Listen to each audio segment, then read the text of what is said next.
किराएदार बेटा। उठ जा नालायक, सुबह के 8 बजने को है। तुझे एग्जाम नहीं देना क्या? थोड़ी देर और सोने दीजिए ना पापा। तू उठता या फिर मैं तेरे ऊपर पानी फेंकूं? रोज गधों की तरह सोता रहता है, पेपर की कोई टेंशन ही नहीं है। और एक हमारा समय था जब हम पेपर में फेल होने के डर से रात भर पढ़ा करते थे, सो ही नहीं पाते थे। तो क्या अब आप उसका बदला मुझसे लेंगे? मैं 15 मिनट बाद उठ जाऊंगा, आप प्लीज जाइए, मुझे डिस्टर्ब मत कीजिए।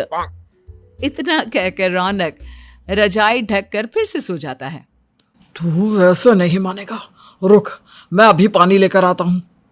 बस फिर क्या था, इतना कहकर वो भागते हुए बाथरूम में जाते हैं और पानी की एक बड़ी सी बाल्टी लाकर रौनक के ऊपर फेंक देते हैं। पानी पड़ते ही रौनक झट से उठ जाता है। ये आपने क्या किया पापा? अब तो उठेगा नहीं तो यही करना पड़ेगा ना। वैसे थैंक्स डैड, आपके कारण ना अब मुझे नहाने की भी जरूरत नहीं पड़ेगी। चलिए अब आप माँ से बोलकर मेरे कपड़े निकलवा दीजिए, तब तक मैं ब्रश कर लेता हूँ। वैसे कल ना आप एक काम और करना, नहलाने के साथ साथ मुझे ब्रश भी करवा देना। ये ब्रश करने में ना मुझे बहुत आलस आता है। रौनक की बातों से अरविंद का मुंह खुला का खुला रह जाता है। वो अपनी पत्नी कमला के पास जाता है और रौनक की हरकतों के बारे में बताता है, जिसे सुन उसकी पत्नी हंसने लगती है। तुम अपने बेटे को समझाने के बजाय हंस रही हो। रौनक बच्चा है, धीरे धीरे सुधर जाएगा, आप क्यों उसके पीछे पड़े रहते हो? अभी नहीं सुधरेगा तो कब सुधरेगा?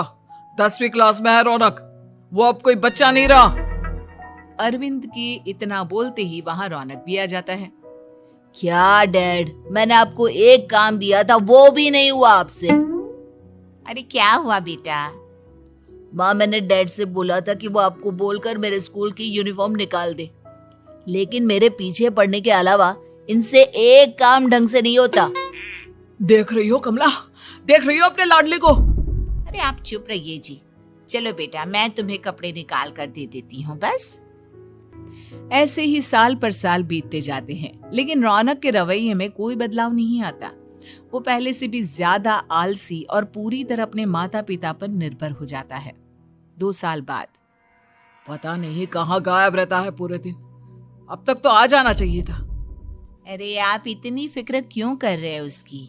दोस्तों के साथ खेल रहा होगा, आ जाएगा अभी। ये कोई टाइम है खेलने का? 10 बजने वाले हैं, इतनी रात में कौन खेलता है? कमला कुछ कहती उससे पहले ही रौनक वहां आ जाता है। मम्मी जल्दी से खाना लगा दो, बहुत भूख लग रही है। तुम्हें तब तक खाना नहीं मिलेगा जब तक तुम बता नहीं देते कि इतनी रात गए कहां से आ रहे हो। ओ प्लीज डैड, अब आप एसी पे प्रद्युमन बनकर मेरे सर पर बंदूक लेकर मत बैठ जाना। अपनी फालतू की बकवास बंद कर और बता कहां से आ रहा है। माँ अब समझाइए ना डैड को। बता देना बेटा, इनको भी तसल्ली हो जाएगी। आप बोल रही हैं तो बता देता हूँ, मैं दोस्तों के साथ मूवी देखने गया था, इसलिए देर हो गई। तो इन सब चीजों में मेरे पैसे उड़ाता है। कभी 1 रुपया कमाने के बारे में सोचा है तूने? जब देखो हवा की तरह पैसे उड़ाता रहता है। माँ अब आप इन्हें चुप करा दीजिए, वरना ना मुझे गुस्सा आ जाएगा। अच्छा क्या कर लेगा? बता ना क्या कर लेगा तू? वैसे बात तो ठीक ही है, मैं कर ही क्या सकता हूँ। पैसे तो फिर भी मैं आपसे ही मांगूंगा ना। चलिए अब ये सब बात छोड़िए और मम्मी मेरे लिए खाना लगा दीजिए। अभी लगा देती हूँ बेटा। मैं बता रहा हूँ कमला, एक दिन ये ऐसे ही बिगड़ जाएगा। ओफो, आप क्यों इतना पीछे पड़े रहते हो मेरे बच्चे के? बाद की बात में देखेंगे, अभी आप शांति से उसे खाना खाने देंगे। अगले दिन डैडी मुझे 10,000 रुपए चाहिए। हाँ? अब इतने पैसे क्यों चाहिए तुझे? डैड आप बिना सवाल किए कभी पैसे नहीं दे सकते क्या? जब तक तू बताएगा नहीं तुझे पैसे भी नहीं मिलेंगे। अरे अब आप अपने बेटे को पैसे भी नहीं दे सकते? नालायक, तेरी उम्र के लोग नौकरी करते हैं और एक तू है जो नौकरी करने का नाम ही नहीं लेता कभी। आप लोगों के होते हुए भला मैं नौकरी क्यों करूं? अरे हम कब तक पैसे देंगे तुझे? तुझे भी तो अपने पैरों पर खड़ा होना होगा ना। कौन सा उधार के पैरों पर खड़ा हूं? अपने ही तो पैरों पर खड़ा हूं मैं। इसी तरह रौनक दिन प्रतिदिन लापरवाह होता जाता है। उसकी लापरवाही को देखते हुए अरविंद और कमला अपने बेटे की शादी कराने का फैसला लेते हैं और 1 महीने के अंदर अंदर ही रौनक की शादी मेघा नाम की लड़की से करा देते हैं। शादी के कुछ दिन बाद, रौनक, मुझे एक अच्छी सी साड़ी चाहिए, आप ला दोगे ना? हाँ, क्यों नहीं। कितने तक की आती है साड़ी? यही करीब 5,000 तक की। तुम चिंता मत करो, मैं आज ही डैडी से पैसे मांगकर तुम्हारे लिए साड़ी ले आऊंगा। आप कब तक ऐसे ही अपने पापा से पैसे मांगते रहेंगे? कोई अच्छी सी नौकरी क्यों नहीं कर लेते आप? अरे डैड के होते हुए मुझे नौकरी करने की जरूरत ही क्या है? पर आप ऐसे कब तक उनसे पैसे मांगते रहेंगे? कुछ आपको अपने दम पर भी तो करना होगा ना। अब तुम भी बाकी लोगों की तरह मुझे ज्ञान देना शुरू मत कर देना। साड़ी चाहिए ना तुम्हें, मिल जाएगी बस। इतना कहकर रौनक अपने पिता से पैसे मांगने चला जाता है। डैडी, मुझे 5,000 रुपया चाहिए। अब 5,000 क्यों चाहिए तुझे? वो मेघा को साड़ी चाहिए थी। अरविंद आगे बिना कुछ कहे चुपचाप उसे पैसे निकाल कर दे देता है। कुछ दिन बाद, तुम्हें नहीं लगता कमला, रौनक हम पर पहले से भी ज्यादा डिपेंड हो गया है? मुझे तो अब उसके भविष्य की चिंता होने लगी है।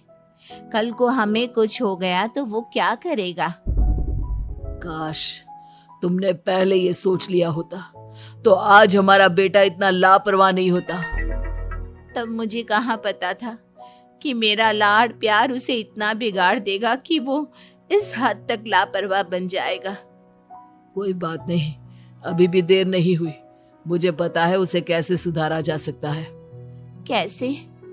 अरविंद कुछ कहता उससे पहले रौनक वहां आ जाता है और पैसों के लिए हाथ फैलाने लगता है। डैड, मैं और मेघा बाहर घूमने जाना चाहते हैं। अरे वाह, ये आज सूरज कहाँ से निकला है? Dad please. अच्छा चलो अब मुद्दे की बात करो। मुझे अब 25,000 चाहिए। अब तुम्हें 1 रुपया भी नहीं मिलने वाला। अगर तुम्हें पैसों की इतनी ही जरूरत है तो कोई ढंग की नौकरी कर लो। मम्मी, आप कुछ कहिए ना डैड को। बेटा, वो गलत क्या बोल रहे हैं? ये सब हम तेरे भले के लिए ही तो कर रहे हैं। मम्मा, मैंने बताया ना आपको, मुझे नहीं करनी कोई जॉब वॉब।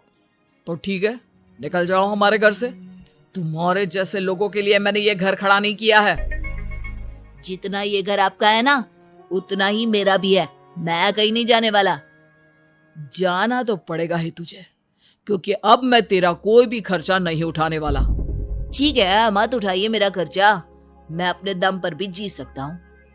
तो बेशर्मों की तरह अब तक यहाँ क्यों खड़ा है? अपना सामान ले और निकल जाए यहाँ से।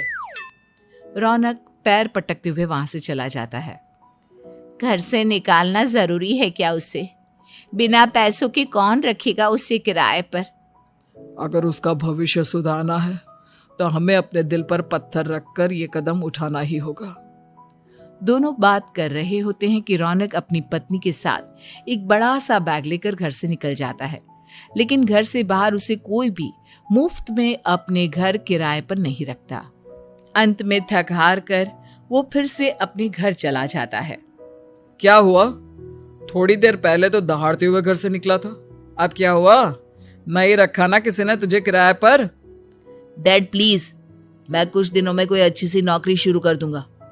आप तब तक तो हमें रख लीजिए प्लीज।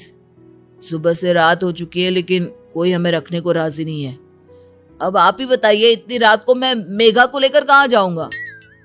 ठीक है, बहू की वजह से मैं तुझे घर पर रख रहा हूँ, लेकिन तू इस घर में एक बेटे की नहीं बल्कि एक किराएदार की हैसियत से रहेगा। 3 महीने हैं तेरे पास।